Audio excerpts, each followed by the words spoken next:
보통 90년대 후반기를 가요계의 황금기, 전성기라고 이제 말을 많이 합니다. 그만큼 실력 있는 가수들이 활발하게 활동을 했던 때라는 의미라는 거죠. 그래서 요즘에 이제 많이 리메이크되는 곡들을 봐도 이 당시에 꽤 많이 이제 불렀던 노래들이 많은 거예요. 아울러 기독교계에서도 마찬가지였습니다. 뭐 이전까지는 뭐 복음성가, 뭐 조금 세련되게 부르면 뭐 가스펠, 뭐 이렇게 불렸었는데 이제는 90년대 말부터는 CCM이라는 용어가 등장을 했어요. 그래서 컨템포러리 크리스찬 뮤직이라는 한 장르로 자리 잡았던 때도 이제 90년대 말이었던 거죠. 정말로 좋은 찬양들이 정말로 좋은 이 CCM 가수들을 통해서 이제 많이 이제 배출이 되었었습니다. 이제 여담이지만 이 박종호 씨라는 이 CCM 가수가 있었습니다. 뭐 지금도 이제 뭐 활동을 하고 계실 텐데요. 이제 이분이 서울대 성악과 출신이세요. 근데 이분이 조수미 씨와 동기라고 합니다. 근데 이제 박종호 씨가 4년 내내 항상 실기 성적이 1등이었다고 해요. 그리고 조수미 씨가 2등이었다는 거죠. 그래서 그 당시에 뭐 이런 얘기 들으면 와, 그런데도 이제 CCM 가수가 돼서 하는 막 그런 뭐 이렇게 일화가 있었어요. 그래서 당시에 뭐 박종호, 송정미, 뭐 소리엘, 뭐 이런 CCM계의 빅3 아마 보통 이런 이야기를 하던 그런 시절이 있었습니다. 이제 CCM계에서도 이제 90년대 말이 엄청나게 이제 뜨거웠던 그런 때였어요. 그리고 지금 잘 알려진 곡들, 뭐 제가 좋아하는 곡들도 그렇습니다. 이제 찬양 그 축복성 이 시간 너의 마음속에, 네, 이 시간 너의 마음속에, 그리고 우리가 잘 아는 뭐 이제 믿지 않는 사람들도 좋아하는 그런 찬양이죠. 아주 먼 옛날 하늘에서는 이 찬양도 그렇고요. 그리고 제가 정말 지금도 좋아하는 그런 이제 곡이기도 하죠. 이제 소원이란 곡을 불렀던 꿈이 있는 자유라든지, 뭐 다시죠. 삶의 작은 일에도 뭐 이렇게 전부 다 이 당시 이제 나왔던 찬양들인 거예요. 이렇게 수많은 CCM들이 수많은 가수들을 통해서 불려졌지만 그 중에서도 오랜 시간 동안 기억에 남는 찬양들이 이제 방금 말씀드렸던 그런 찬양들입니다. 그리고 오늘은 특별히 이 찬양을 한번 소개해드리고 싶어요. 방금 잠깐 틀어졌던 그 곡입니다.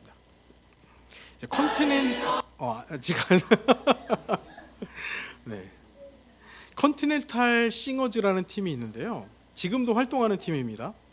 아주 실력이 있는 팀인데 뭐 대중적으로 그렇게 막 알려진 팀은 아니에요.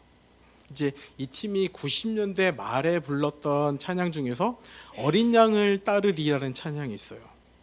이제 제가 직접 말로 설명하는 것보다는 들어보는 게 좋겠죠, 그죠? 이제는 진짜 틀어주시면 됩니다. 네.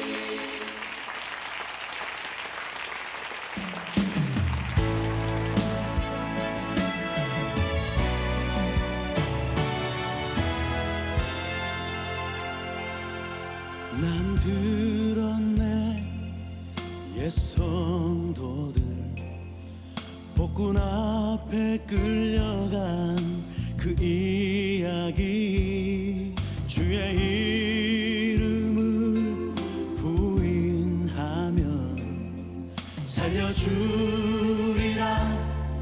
약속했지만 모든 성도 죽음 택했네. 오 하나님 아들 보이지 않고 지금도 그들 목소리 천사 노래처럼 나 들을 수 있네. 나는 어린 양을 따르니 온 힘 다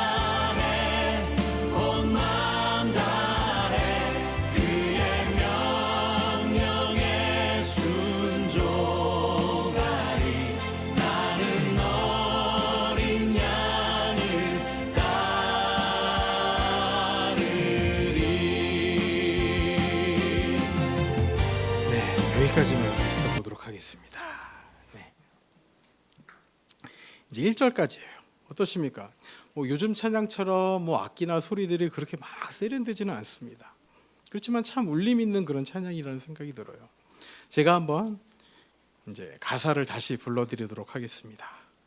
나는 들었네 옛 성도들 폭군 앞에 끌려간 그 이야기. 주의 이름을 부인하면 살려주리라 약속했지만 모든 성도 죽음 택했네. 오 하나님 아들 부인치 않고 지금도 그들 목소리 천사 노래처럼 나 들을 수 있네. 나는 어린 양을 따르리 온 힘 다해 온 마음 다해 그의 명령에 순종하리 나는 어린 양을 따르리. 자, 2절입니다. 세월이 흐른 지금 이 순간 주를 향한 믿음 변치 않네. 이제 주 위에 세상 버리고 십자가 들고 나가야 하리. 우리 위에 십자가 지신 그분을 위해 살아야 하리. 마지막 나팔을 울릴 때까지 참으며 담대히 선포하리. 이제 후렴이 반복됩니다. 나는 어린 양을 따르리 온 힘 다해 온 마음 다해 그의 명령에 순종하리 나는 어린 양을 따르리. 오늘 본문의 내용과 이 찬양의 가사가 정확하게 완전하게 일치하진 않지만 예수님을 부인하면 살려주겠다는 폭군 앞에서 예수님을 부인하지 않고 죽음을 택했던 그 성도들의 이야기나 오늘 본문처럼 사람들 앞에서 담대하게 예수님을 전하다가 돌에 맞아 죽음을 당한 스데반의 이야기는 그 맥락을 같이 한다는 생각이 듭니다. 자, 이렇게 수많은 믿음의 선배들이 걸어온 순교의 길, 이 길이 오늘의 우리에게 전하는 메시지가 무엇인지를 함께 고민해 봤으면 좋겠는 거예요. 자, 한 사람의 죽음이 있고 그 죽음으로 인한 결과가 있습니다. 보통 죽음은 끝이라고 생각을 해요. 죽음은 마지막이라고 생각합니다. 죽으면 그 이유가 없다라고 생각을 하는 거예요. 그러나 초대교회의 교부인 터툴리아는 이런 말을 했습니다. 순교의 피는 교회의 씨앗이라는 거예요. 예수 그리스도를 위해 흘린 피, 그로 말미암은 죽음은 교회의 씨앗이 된다는 거예요. 그 죽음이 끝이 아니라는 겁니다. 오늘 말씀에서도 어떤 씨앗이 뿌려지고 있는데 그 씨앗이 무엇인지를 확인하는 시간이 된다는 거예요. 가장 먼저 첫 번째로 이 스데반의 그 죽음의 계기가 무엇이 되는지를, 그 스데반의 죽음의 직접적인 계기가 되는 그 이야기를 먼저 살펴보고 이제 계속해서 이제 이야기를 이어가도록 하겠습니다. 자, 일단 스데반이 어떻게 죽음을 맞이하게 되는가, 그 과정을 한번 살펴보도록 하겠습니다. 그 가운데 첫 번째 메시지는 이것입니다. 첫 번째, 마음의 찔림, 그 이후가 중요하다라는 거예요. 함께 읽어보도록 하겠습니다. 시작. 마음의 찔림, 그 이후가 중요하다. 자, 54절도 다 같이 함께 읽어보도록 하겠습니다. 54절 시작. 다시 시작. 그들이 이 말을 듣고 마음에 찔려 향하여 이를 발견을. 자, 지금 스데반은요 거짓 모함을 당해서 종교 재판에 끌려온 상태입니다. 죄목은 두 가지였어요. 지난주에 말씀드린 것처럼 성전을 모함했고 율법을 거슬렀다는 거였어요. 그러나 스데반은 차근차근 아브라함의 이야기를 시작하면서 자신의 변론을 해나갑니다. 내 억울함을 호소하는 게 아니라 역사적으로 성경적으로 자신이 받은 모함이 어떤 부분에서 잘못됐는지, 그리고 정말로 성전을 모독하고 정말로 율법을 거스르고 있는 것이 누군지를 밝히고 있는 거예요. 내가 아니라 바로 너희들이 성전을 모독하고 너희들이 율법을 거슬렀다라고 지적하고 있는 것이죠. 또한 그 가운데 가장 중요한 것이, 자, 조상들은 오실 메시아를 예언했던 선지자를 죽였는데 너희들은 오신 메시아인 예수님을 죽였다라는 선포를 하며 자신의 이야기에 정점을 찍었습니다. 54절이 그 이야기인 거예요. 그들이 이 말을 듣고 마음에 찔린 겁니다. 자, 마음에 찔렸다는 게 무슨 의미입니까? 마음에 찔렸다. 여러분들은 어떨 때 마음에 찔립니까? 마음에 찔렸다는 것이 무슨 의미예요? 들켰다라는 거예요. 진실 앞에 자신의 진짜 모습이 까발려진 겁니다. 들킨 겁니다. 자, 어려운 말이 아니어도 쉬운 말로 어떻게 말씀드릴 수 있는가? 방귀 낀 사람한테 너 방귀 꼈지라고 하면 두 가지 반응인 거예요. 첫 번째 어때요? 아 미안해 내가 꼈어 어제 좀 그렇게 뭐 좀 이렇게 안 좋은 거 먹었더니 냄새가 심하네 미안해라고 반응할 수 있는 거예요. 두 번째 도리어 화냅니다. 나 안 켰어 하면서 이제 그 상황을 모면하려 하는 거죠. 두 가지밖에 없는 거예요. 그래서 나온 속담이 뭐예요? 도리어 방귀 낀 놈이 성낸다라는 거예요. 성낸다. 찔렸다는 게 이 의미입니다. 걸린 겁니다. 들통난 겁니다. 그런데 오늘 본문에 등장하는 사람들이 마음에 찔려서 어떻게 했어요? 방귀 낀 놈이 자백하는 게 아니라 성낸 것처럼 스데반을 향해 이를 가는 거예요. 분노를 표출한 겁니다. 그리고 57절에 보시는 것처럼 큰 소리를 지르고 달려들면서 58절 앞부분 보시면 성 밖으로 내치고 돌로 칠세. 막 귀를 막고서 막 달려듭니다. 더 이상 너희 이야기는 못 들어주겠어. 아 소리 지르면서 스데반을 이제 끌어내서 돌로 치고 스데반을 죽인 거예요.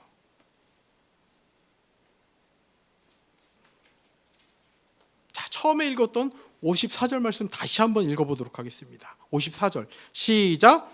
그들이 이 말을 듣고 마음에 찔려 그를 향하여 이를 갈거늘. 자, 어떤 말에 대한 반응이었습니까?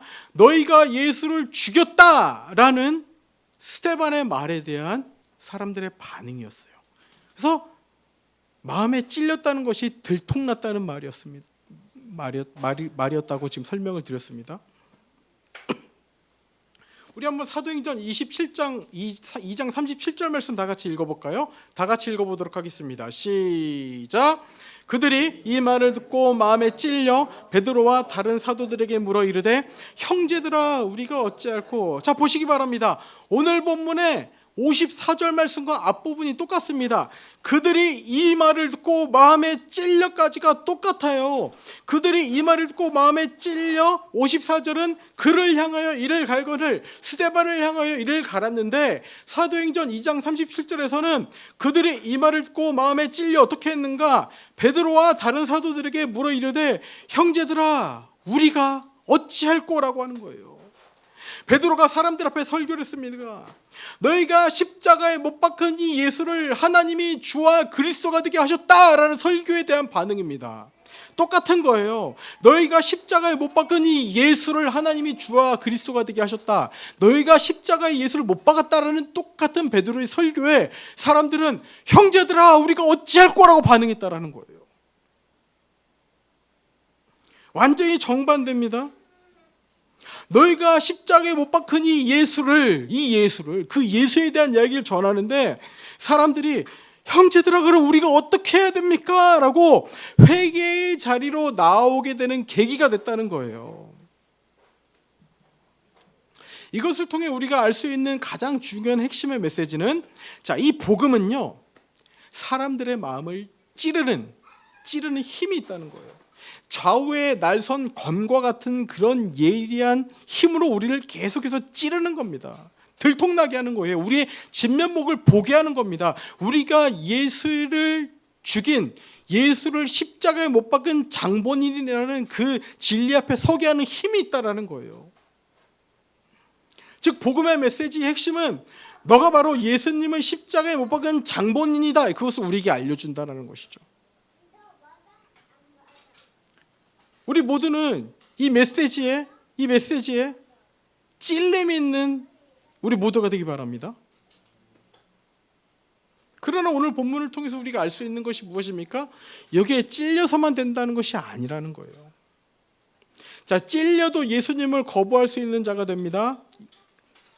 찔려서 그리고 회개의 자리로 나아갈 수 있는 자가 될 수도 있다라는 거예요.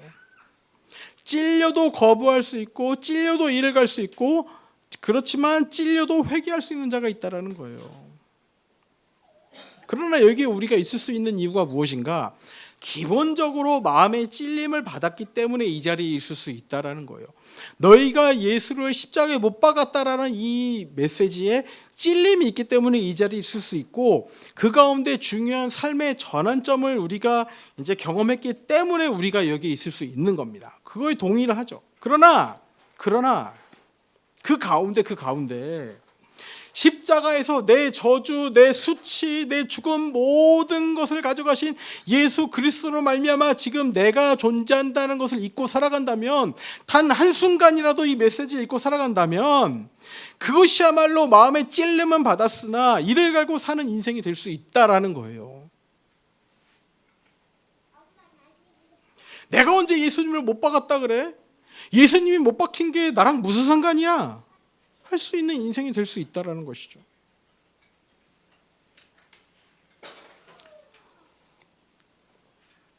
그렇기 때문에 예수님이 내 죄를 대신해서 십자가에 못 박았다는 것은 궁극적으로 내가 예수님을 못 박았다는 의미라는 것을 잊어서는 안 된다라는 겁니다.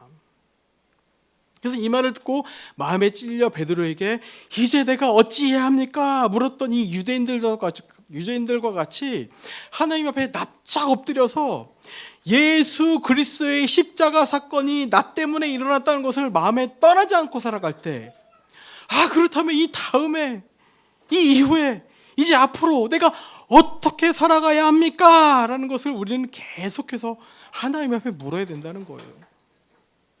이것이 십자가를 걸어가는 길이라는 것을 잊지 말아야 됩니다.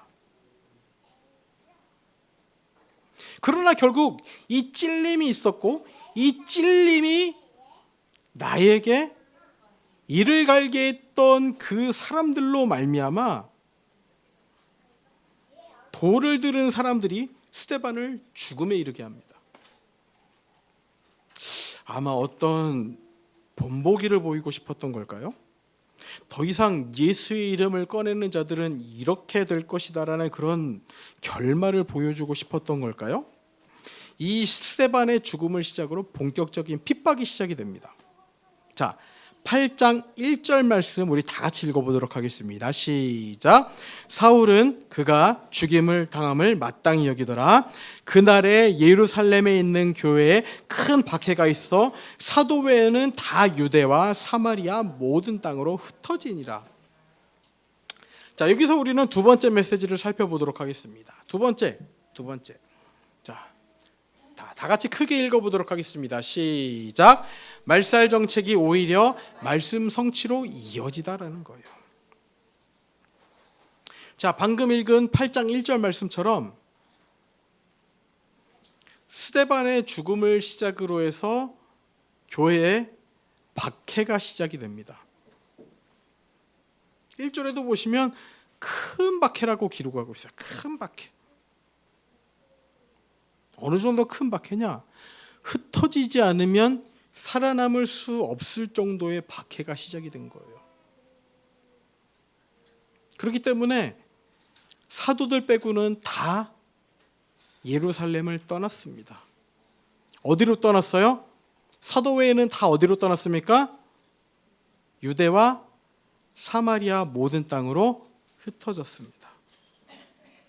그 가운데 교회 지도자들은 예루살렘에 남아 있었어요. 아마 책임감을 가지고 예루살렘을 지켜야겠다라는 그런 마음이 있지 않았을까라는 생각이 듭니다. 자, 그런데요, 이 흩어짐이 어떤 흩어짐이었는가? 너무나 놀라운 기적이 일어납니다.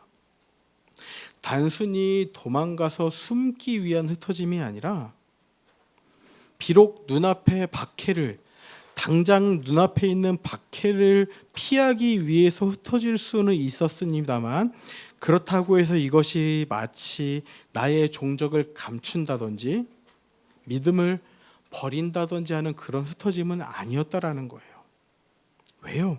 왜요? 4절 말씀, 중요한 말씀입니다. 4절 다 같이 읽어보도록 하겠습니다. 크게 한번 읽어볼게요. 시작.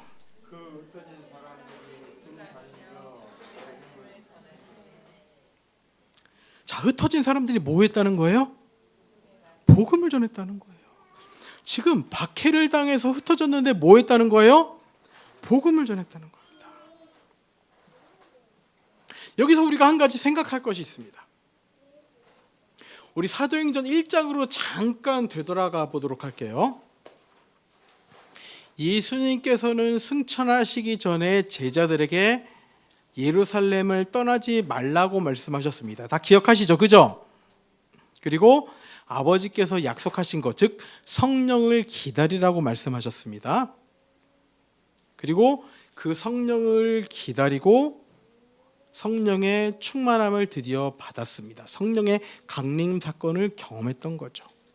그리고 사도행전에서 정말 중요하게 여기는 말씀, 사도행전 1장 8절 말씀을 주셨어요. 다 같이 읽어볼까요? 시작. 오직 성령이 너희에게 임하시면 너희가 권능을 받고 예루살렘과 온 유대와 사마리아와 땅 끝까지 이르러 내 증인이 되리라 하니라. 자, 이 말씀이 제자들은 어떻게 이루어지리라고 생각을 했을까요? 자, 일단 예루살렘을 떠나지 말라고 해서 떠나지 않았습니다. 그래서 약속대로 그 성령이 충만함을 받았습니다. 그러면 이 1장 8절 말씀은 어떻게 이루어지는 것일까? 예루살렘과 온 유대와 사마리아와 땅끝까지 이르러 내 증인이 된다라고 말씀하셨는데 제자들은 과연 이 말씀이 어떻게 이루어질까라는 그 생각을 종종 하지 않았을까요? 아마 제자들끼리 밥을 먹으면서 종종 이야기를 나눴을 것 같습니다. 야야 잠깐 그때 예수님께서 그 말씀하셨잖아. 예루살렘과 온 유대와 사마리아와 땅끝까지 이르러 내 증인이 되리라고 말씀하셨어. 아 그지 그때 말씀하셨어. 맞아 그지. 근데 야 내가 예루살렘까지는 이해가 돼. 아 그리고 온 유대까지는 내가 좀 설명이 가능할 것 같아. 야 근데 너 사마리아 가서 복음 전할 수 있어? 너 사마리아 가서 예수님 전할 수 있어? 아유 난 안 갈래. 그럼 야 네가 갈래? 네가? 아우 나도 사마리아는 좀 그래. 야 사마리아 가서 복음 전하다가 야 나 왕따 당하는 거 아니야? 아우 난 사마리아는 나도 좀 그렇다. 막 이런 얘기들을 주고받았을 것 같아요. 야 땅끝? 야 땅끝에 뭐가 있는지 알고 갈 수 있겠냐? 야 땅끝에 가다가 나이 많아가지고 죽는 거 아니야? 막 그런 얘기들 막 주고받았을 것 같아요. 일단 사마리아는 유대인들이 혐오하는 땅입니다. 이 사마리아에 대한 이야기는 다음 주에 좀 더 자세히 말씀을 드릴게요. 아마 제자들 생각에 과연 이 사도행전 1장 8절 말씀을 어떻게 이루어갈 것인가에 대해서 고민을 했을 것인데 그런데 이 말씀 사도행전 1장 8절 말씀이 무엇을 통해서 성취가 되고 있는 겁니까? 박해를 통해서 성취가 되고 있다는 거예요. 박해를 통해서 흩어졌는데 지금 제자들이 성도들이 어디로 흩어졌습니까? 8장 1절 말씀 읽은 것처럼 유대와 사마리아 땅으로 흩어졌습니다.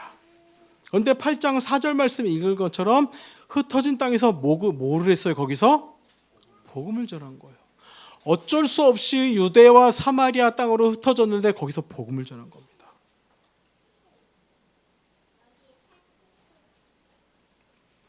말살을 위해 박해를 택했습니다. 지금 사울이라는 사람이 등장합니다. 이제 중요한 인물로 부각이 되는데 지금 말살을 위해 박해를 택했지만 그 박해로 인해서 말씀이 성취가 되고 복음이 확장되는 기적이 일어난 거예요. 그 가운데 과연 사마리아에는 누가 복음을 전할 것일까? 이것이 제자들의 초유의 관심사였겠지만 박해를 통해서 이것이 성취가 되고 있다는 거예요.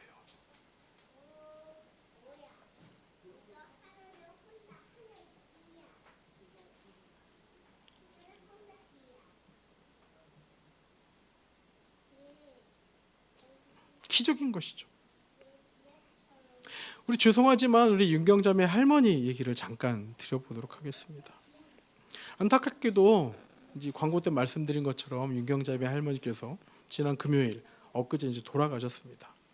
이 윤경자매가 서울에서 지내는 동안 머물렀던 집이 이 할머니 댁이셨던 거예요. 그리고 이 할머니의 구원은요 윤경자매의 오랜 기도 제목이었습니다. 그리고 몇 달 전에 고관절 수술하시고 하시면서 뭐 여러 일이 있었는데 그 가운데 이제 요양병원에서 이제 갑자기 지내게 되신 거예요.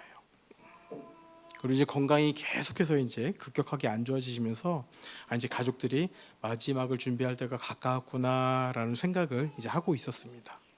그렇기 때문에 이제 이제 언제 어떻게 복음을 전해야 하는가가 이제 윤경자매에게는 계속해서 마음의 짐이었던 것 같아요. 특히 이제 윤경자매 아버지가 아시면 이제 노발대발하실 일이기 때문에 이제 조심스러운 부분도 있었습니다. 그래서 지난 주일에 식사를 하고 돌아와서 이제 오후에 머리를 맞대고 이제 같이 고민을 했었습니다. 이 윤경자매 아버지께서 요양병원에 다녀오신 직후나 그 다음 날이면은 아마 그 아버지를 마주할 가능성이 줄어들 테니까 아마 그 타이밍을 한번 노려보자. 이렇게 결의를 하고 이제 추석 연휴 기간에 계속해서 연락을 주고받자라는 그런 이제 약속을 했어요. 그리고 이제 윤경자매에게 연락이 왔습니다. 윤경자매 아버지께서 수요일 오전에 왔다가 가셨다는 거예요. 그러니 수요일 오후 3시 D-Day. 수요일 오후 3시에 요양병원에서 만나서 복음을 전하고 기도해드리자라고 약속을 잡은 거예요. 이 요양병원이 있는 건물이 교보문고 천호점이 있는 건물인데 건물이 엄청 큽니다. 뭐 엘리베이터도 뭐 여러 곳이 있는 그런 건물이에요. 엄청 커요. 이제 주차를 하고 엘리베이터를 탔는데 저와 아내 빼고 이제 다른 한 일행이 있었습니다. 뭐 엘리베이터 타면 여러분 뭐 사람들을 막 유심히 관찰하지는 않잖아요. 근데 이제 딱 보니까 이제 같은 3층을 가는구나. 이분들이 마스크를 썼네. 딱 그것만 봐도 이분들의 행선지도 요양병원이구나. 뭐 이것까지만 이제 어렴풋이 이제 깨달아지는 거예요. 그래서 엘리베이터를 내려서 뭐 저희는 초행길이니까 이분들이 가는 길을 따라가면 우리도 요양병원 앞에 도착할 수 있겠구나라는 생각을 했습니다. 그리고 그분들 뒤를 이렇게 천천히 따라갔던 거예요. 그런데 요양병원 입구에 도착할 때쯤에 그분들이 먼저 도착을 했겠죠. 그때 이제 입구에서 익숙한 목소리가 들리는 거예요. 아빠 오셨어요? 하면서 윤경자매가 나오는데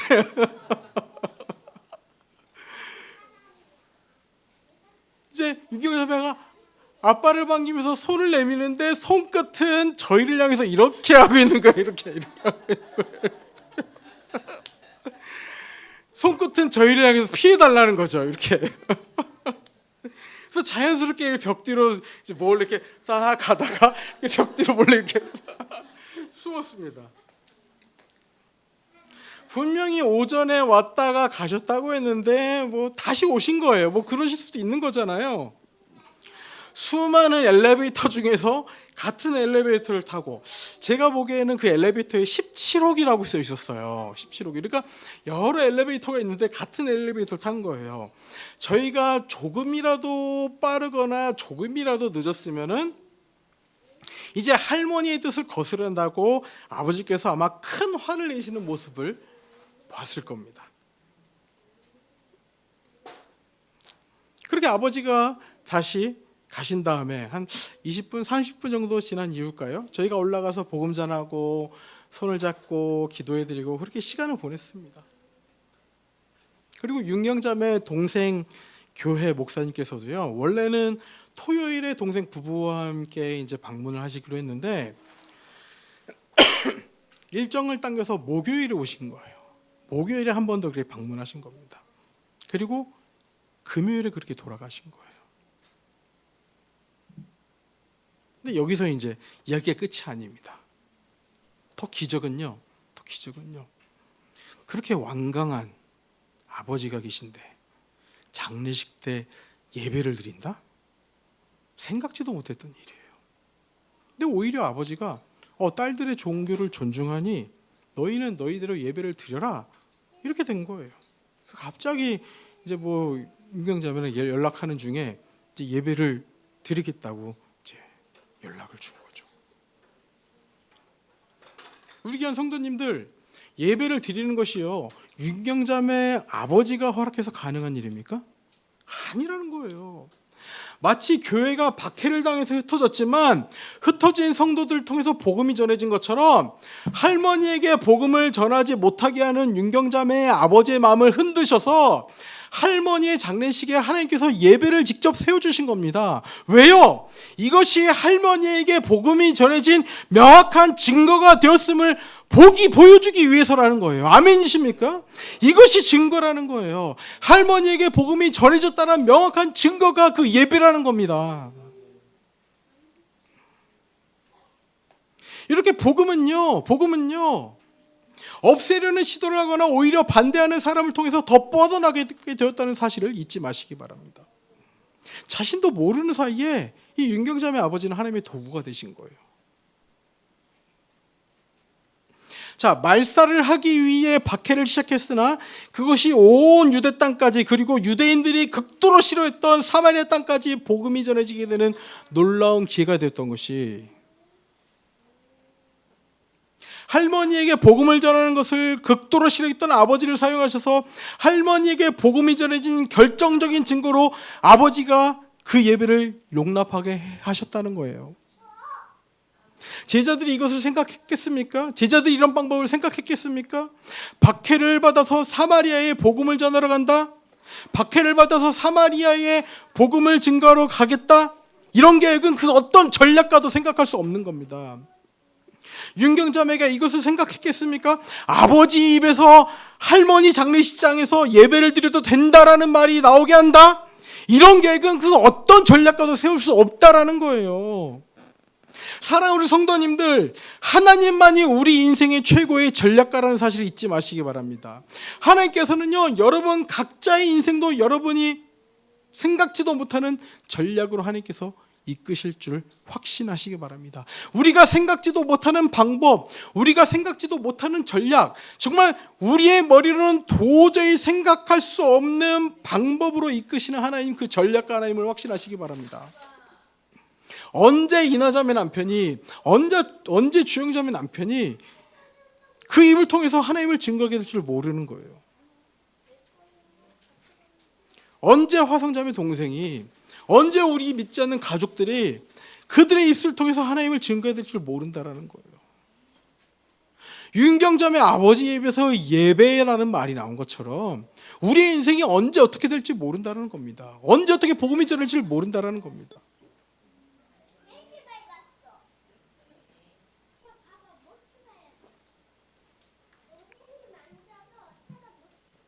이제 말씀을 정리하도록 하겠습니다. 자, 우리가 익히 잘 알고 있는 임직식이라는 교회의 행사의 풍경은 이렇습니다. 권사님들은 아리따운 한복을 입으시고, 장로님들, 집사님들은 깔끔한 정장을 입으시고 하나님과 교회 앞에서 서약을 합니다.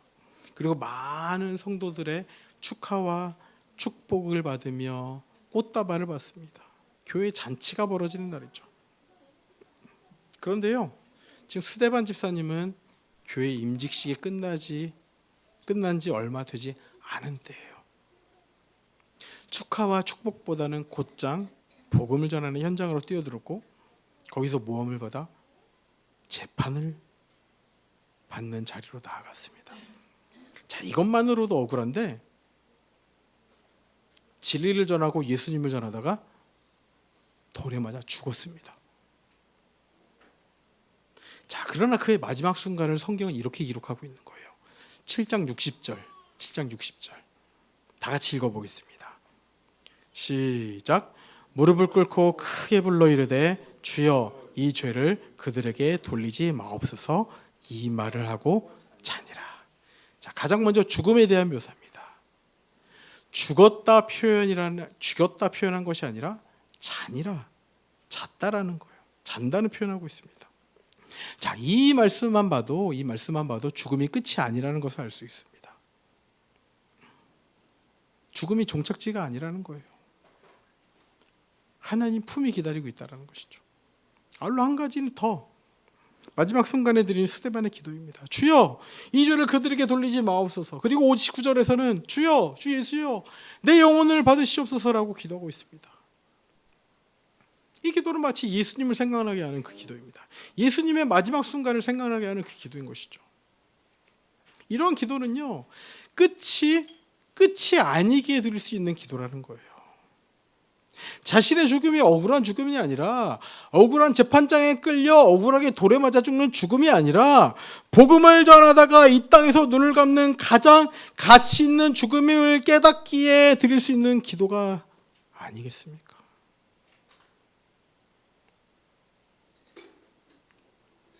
이것이 가장 가치 있는 죽음이라는 거예요. 그렇기에 잔다라고 죽음을 표현할 수 있는 것이죠. 우리 귀한 성도님들, 우리의 삶에서도 내 삶을, 우리의 인생을 내가 생각지도 못하는 최고의 전략으로 이끄시는 그 하나님을 만나시기 바랍니다. 그 누가 나를 모함하고 밟아 죽이려 해도 그 순간을 역전시키시는 하나님을 만나기 바랍니다. 그리고 그 가운데에서도 이 땅에서의 삶이 끝이 아님을 알기에 우리의 마지막을 온전히 하나님께 내어 맡기며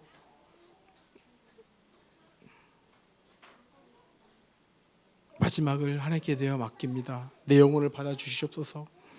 그 마지막을 온전히 하나님께 내어 맡기는 우리 모두가 될 수 있기를 진심으로 소망합니다.